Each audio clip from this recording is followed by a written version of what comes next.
गाना आइल बा।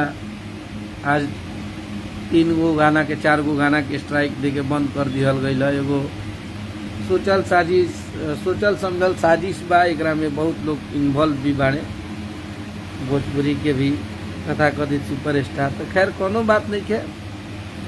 चलिए, हम लोग को हमनी के राजनीति कह के केहू गाना बंद कर सकता, लेकिन हमनी के मेहनत के केहू पराजित नहीं कर सकता। ये से कि हमनी के मेहनती आदमी है जा और अपना मेहनत के भरोसा पे चली ले जा।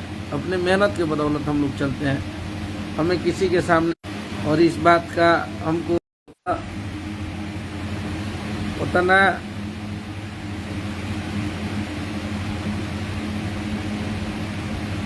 उतना ना बुझाला। खैर, हमारे भाई भी हैं जो हमें सपोर्ट भी करते हैं, जो हमारा विरोध भी करते हैं, उनका भी स्वागत है।